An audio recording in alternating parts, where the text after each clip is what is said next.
Sir, Omraje Nimbalkar आता तुमच्या महायुतीमध्ये आलेले आहेत, परंतु तरी त्यांची जी भाषा आहे ती तुमच्या विरोधातली असल्याची पाहायला मिळते. तुम्ही देखील भाजपचे सदस्य आहात विधानसभेचे, आणि त्यात म्हणतात की मी राजकारण संपवायला आलेलो आहे. खरं तर महायुतीमध्ये येऊन तुम्ही मित्र होणार अशी अपेक्षा होती, परंतु राजकीय शत्रू कायम ठेवणार. कालच मी या बाबतीमध्ये बोललो होतो की जे 6 खासदार एनडीए मध्ये आलेले आहेत, ओम सकट सर्व 6 खासदारांचं काल मी एनडीए मध्ये स्वागत केलं होतं. मी हेही म्हटलं होतं की प्रतिस्पर्धी वगैरे आता विषय राहत नाही, कारण ओमने स्वतःहून एनडीए मध्ये प्रवेश केलेला आहे. त्याच्यानंतर जे काही भाष्य झालं त्याबद्दल मी जास्त काही बोलणार नाही. योग्य वेळेस मला जेव्हा वाटेल तेव्हा मात्र नक्की बोलेन. त्याचबरोबरीने असंही आज कुणीतरी खोडसळपणे पसरवलं की आदरणीय डॉक्टर पद्मसिंह पाटील साहेबांचा काहीतरी नागरी सत्कार होणार आहे. ही बातमी अतिशय चुकीची आहे. आदरणीय डॉक्टर साहेब आता त्या परिस्थितीमध्ये नाही आहेत की ते उभं सुद्धा राहू शकतात. दुर्दैवाने हे सगळं जे घडलं ते आपल्या सर्वांना माहिती आहे, आणि न्यायालयाच्या निकालातून अनेक गोष्टी स्पष्ट झालेल्या आहेत. त्याबद्दल देखील मी अधिक आत्ता काही बोलणार नाही. वास्तव एवढंच आहे की डॉक्टर साहेबांवरती प्रचंड अन्याय झाला, खूप गोष्टी त्यांना सहन कराव्या लागल्या. त्यांचा कुठला काही सत्कार वगैरे असा काही नियोजित नाहीये. राणा पाटीलजी, परंतु तुम्ही ही जी गोष्ट आहे, अर्थात तुमचं राजकारण संपवणार वगैरे ओमराजे निंबाळकर भूमिका मांडताय, या सगळ्या संदर्भात घेऊन तुम्ही वरिष्ठांकडे तक्रार मांडणार आहात का? कारण की आता महायुतीमध्ये ओमराजे आलेले आहेत, त्यामुळे महायुती ही एकत्रित निवडणूक लढत असते, त्यातच धाराशिवमध्ये महायुती अस्तित्वात नाहीये का? नाही, मायबाप जनता जी आहे ती ठरवत असते कोणाला मतदान करायचं. त्यामुळे त्याविषयी काही जास्त बोलायची आवश्यकता मला वाटत नाही. परंतु जे संबंधित वरिष्ठ आहेत त्यांनी योग्य ते प्रबोधन करणं अपेक्षित आहे. एनडीए म्हणून प्रत्येकाने काही गोष्टी पाळणं हे देखील अपेक्षित आहे, आणि अगदी गरज पडली तर मी बोलेन, परंतु शक्यतो मला या विषयावरती आत्ता काही भाष्य करायचं नाही. शिंदेनी आपली काल भूमिका मांडताना सांगितलं की ओमराजे निंबाळकर यांच्या वडिलांच्या संदर्भात अतिशय चुकीची गोष्ट घडली, त्यांची हत्या झाली, त्यामुळे आम्ही ओमराजेंच्या पाठीमागे खंबीरपणे उभे आहोत, अशी उपमुख्यमंत्री एकनाथ शिंदे भूमिका घेताना पाहायला मिळतात. म्हणजे त्याचा थेट रोग तुमच्यावरतीच आहे की तुमच्या वडिलांनी त्यांच्या वडिलांची हत्या केली.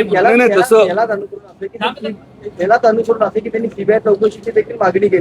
नाही, एक गोष्ट म्हणजे शिंदे साहेबांना जर काही वाटत असेल तर ते नेते आहेत, ते कधी माझ्याशी बोलू शकतात, स्पष्टपणे समोरासमोर त्यांच्यावर चर्चा होऊ शकते.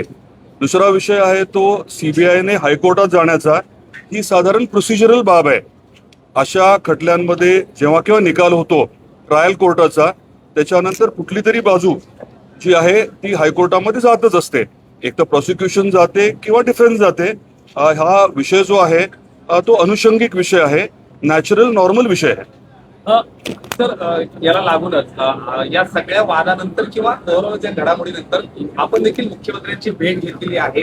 काय नेमकं मुख्यमंत्र्यांसोबत या सगळी घडामोडी, कारण का एकत्र काम करायचे तुम्ही म्हणताय, पण जिल्ह्यात 1 खासदार आहे, 2 वेगळ्या गटाचे आमदार आहेत आणि एकच फक्त म्हणजे एकमेव तुमचीच जागा आहे, तर संघर्ष जर कायम राहिला तर मतदार सांगायला वाटतं मुख्यमंत्र्यांची काय बोललं जातं? मुख्यमंत्री महोदयांबरोबर चर्चा झाली ती 2 महत्वाच्या विकास कामांच्या बद्दल. एक रिन्युएबल फ्युएल म्हणजे नवकरणीय इंधन.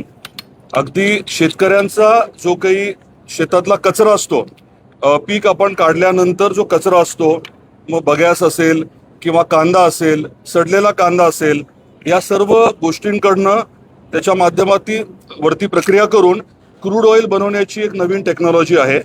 त्या क्रूड ऑइलपासून डिझेल बनवलं जातं, जे ड्रॉप इन फ्युएल आहे, म्हणजे आहे त्या गाडीमध्ये मॉडिफिकेशन न करता हे डिझेल वापरलं जातं. गेले 15 दिवस माझ्या गाडीमध्ये मी हे नवकरणीय डिझेल वापरतोय.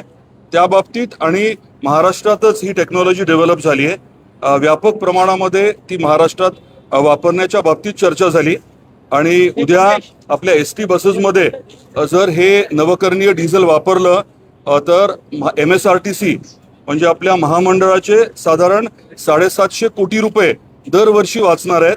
याबद्दलची पूर्ण माहिती आदरणीय मुख्यमंत्री महोदयांना मी दिली.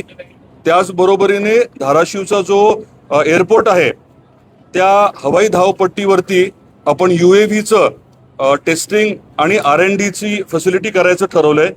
दीपक कपूर साहेब आपले जे नवीन MADCचे CEO आहेत त्यांच्याकडे प्रस्ताव सोमवारीच दिलाय आणि देशातलं पहिलं UAVचं टेस्टिंगचं फॅसिलिटी आणि R&D आणि इनोव्हेशनचं हब, अगदी इन्क्युबेशनचं हब धाराशिवला करण्याच्या बाबतीतली चर्चा झाली. परंतु तुमचा राजकीय विरोध कायम असणार आहे का ओमराजे निंबाळकरांना? ओमराजे निंबाळकर तर म्हणतायत माझा राजकीय विरोधक तुम्ही आहात, मग तुम्ही त्याचे आहात का? मग नाही, मैत्री मांडताय. माझी भूमिका मी स्पष्ट केलेली आहे की एखादी व्यक्ती जेव्हा NDA मध्ये येते तेव्हा ती NDA मधली असते. यापेक्षा अधिक बोलण्यासारखं आहे असं मला नाही वाटत. 2029ला जर ते उभे राहिले तर तुम्ही त्यांना पाठिंबा, तुम्ही त्यांना मदत करणार? जो पक्ष ठरवेल, शेवटी भारतीय जनता पार्टीचा मी एक कार्यकर्ता आहे. पक्ष जो काही ठरवेल, आदरणीय पंतप्रधान नरेंद्र मोदी साहेब आणि आमचं नेतृत्व जे म्हणेल ते बिलकुल मी करणार. तुमची राजकीय गोची झाली आहे का मग या सगळ्या पक्षप्रवेशानंतर? माझी राजकीय गोची व्हायचा प्रश्नच नाहीये, कारण या सर्वांना आवर्जून आता मी स्वागतच केलं ना त्यांचं. मुख्यमंत्र्यांसोबत चर्चा झाली. योग्य वेळेस काही गोष्टी नक्की बोलेन मी, आज नाही. धाराशिवमध्ये ज्या काही घडामोडी घडल्या त्यावर मुख्यमंत्र्यांसोबत चर्चा झाली. ओमराजे निंबाळकर आलेले आहेत NDA मध्ये, त्या संदर्भात चर्चा झाली. ते त्याबद्दल नवीन काहीच नाहीये. म्हणजे आता तुम्हाला जे समजायचं समजून घ्या, हा विषय काही नवीन नाहीये. धन्यवाद.